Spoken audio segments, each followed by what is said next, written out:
आज हमारे पास ये 1982 करोड़ आया हुआ है दोस्तों। ये मॉडिफाइड गाड़ी है और ये काफ़ी खूबसूरत गाड़ी है दोस्तों। यानी इसके ऊपर जो ख़र्चा किया गया है, अगर आप ये प्राइस इसके साथ कंपेयर करेंगे तो मेरे ख़्याल से इसमें इतनी ज़्यादा जो है इसमें सामान लगाया गया है कि आप इसके प्राइस जो है आपको कम लगेगी, क्योंकि जिन्होंने मॉडिफिकेशन वगैरह किया हुआ है उन लोगों को पता होगा कितना खर्चा इस गाड़ी के ऊपर आता है। और इसकी जो प्राइस है दोस्तों वो ना होने के बराबर है, यानी बिल्कुल समझो आप आधी प्राइस पे आपको ये गाड़ी मिल रही है।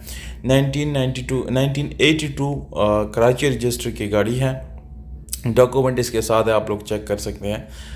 खुद आपको ये सारा कुछ करना पड़ेगा दोस्तों गाड़ी खरीदने से पहले। लोकेशन जो है गाड़ी का वो कराची है।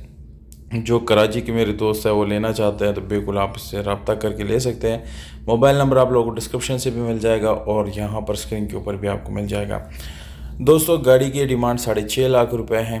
गाड़ी आप देख सकते हैं, रिम बिल्कुल स्पोर्ट्स रिम लगा हुआ है, लो प्रोफाइल की काफ़ी खूबसूरत